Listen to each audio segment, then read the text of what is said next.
Assalamualaikum warahmatullahi wabarakatuh. Jumpa lagi di channel Cerita Ayah Bunda. Jangan lupa nanti subscribe dulu ya, supaya nanti kalau ada cerita baru langsung dapat notifikasi begitu ya. Baik, Ayah hari ini mau menceritakan kembali kisah tentang sifat teladan Nabi Muhammad SAW.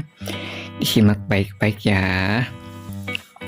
Untuk kisah sekarang, Ayah mau ceritakan tentang sifat teladan Nabi Muhammad SAW, pemaaf.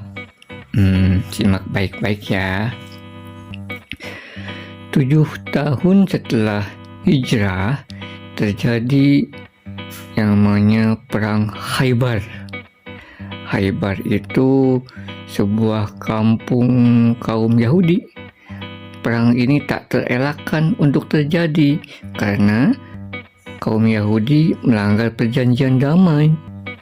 Nabi Muhammad SAW saat itu berangkat ke medan perang bersama dengan 1.400 sahabatnya. Itu adalah perang yang sangat berat karena kaum Yahudi membangun benteng-benteng yang kokoh. Benteng itu sulit ditembus sehingga kaum Yahudi tidak mudah ditaklukkan.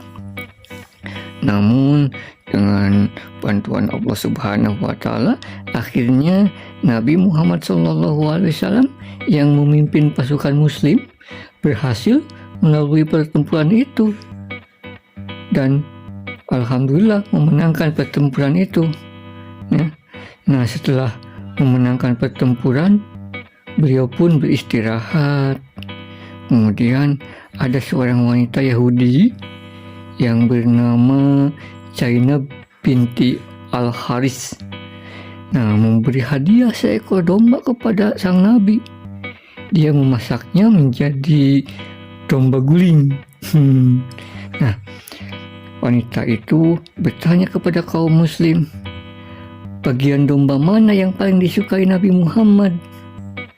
Kemudian kaum Muslim menjawab, Rasul paling suka bagian paha. Nah, ternyata Zainab berniat jahat. Ia ingin membalas dendam karena suaminya, Salam bin Mishkam, gugur dalam perang. Jadi Zainab menaburi daging domba guling itu dengan racun. Ia menaburi racun sangat banyak di bagian paha domba guling. Nah, tak lama kemudian daging domba guling itu dihidangkan kepada Nabi Muhammad dan sahabat-sahabat beliau. Gitu ceritanya. Setelah perang yang melelahkan, semua orang sangat berselera untuk makan sajian domba guling itu. Lalu Nabi mengambil daging bagian paha dan menggigitnya. Namun baru sebentar mengunyah, beliau langsung memuntahkan kembali daging itu. Apa gerangan yang terjadi, Rasul? Mengapa engkau memuntahkan daging itu? Tanya para sahabat.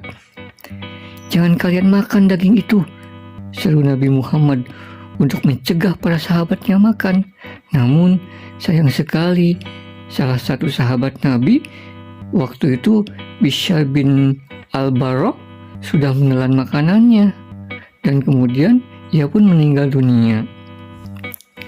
Nabi Muhammad SAW kemudian mengutus seseorang untuk memanggil Zainab binti Al-Haris. Nah, kemudian Zainab tiba di hadapan Nabi Muhammad SAW. Apa kau telah meracuni daging domba ini? Tanya Nabi. Serta merta wajah Zainab pucat pasi. Ia sangat terkejut dan berkata, siapa yang telah memberitahumu? Tanya Zainab. Nabi menjawab, paha domba ini telah memberitahuku. Karena tidak mungkin lagi berdusta di hadapan Nabi, akhirnya Zainab mengakui perbuatannya. Ia berkata, ya, aku telah meracuni daging domba ini. Kemudian Nabi bertanya, apa alasanmu melakukan hal itu? Zainab menjawab, namun dalam hati ia berkata, dia berhasil selamat dari racun karena dia betul seorang nabi. Andaikan dia bukan seorang nabi, maka dia akan mati dan kami selamat dari gangguannya. Demikian Zainab berkata dalam hatinya. Walaupun Zainab tidak mengucapkan sepatah kata, ternyata Nabi Muhammad SAW tahu apa yang diucapkan wanita itu dalam hatinya. Nabi Muhammad SAW lalu mengampuni Zainab karena ia mengakui perbuatannya. Kemudian Rasul membiarkan wanita itu pulang. Nah, begitu ceritanya, ya. Jadi kakak-kakak, teteh, adik, ya, suatu waktu mungkin nanti ada orang yang melakukan perbuatan yang tidak menyenangkan kepada kita. Nah, sama halnya seperti Zainab yang berniat jahat kepada Nabi Muhammad. Namun, walaupun telah mencoba meracuninya, Nabi Muhammad memaafkan Zainab. Nah, jadi kita juga harus bisa meneladani sifat Nabi, ya. Sifat Nabi yang satu ini tentang memaafkan, tentang menjadi seorang pemaaf. Ingat, memaafkan orang lain yang berbuat salah kepada kita itu adalah perbuatan yang mulia. Yuk, kita menerapkannya mulai dari sekarang, ya. Kita harus menjadi seorang yang pemaaf. Kalau misalkan ada teman berbuat salah, kemudian meminta maaf, kita harus memaafkannya. Jangan menyimpan dendam.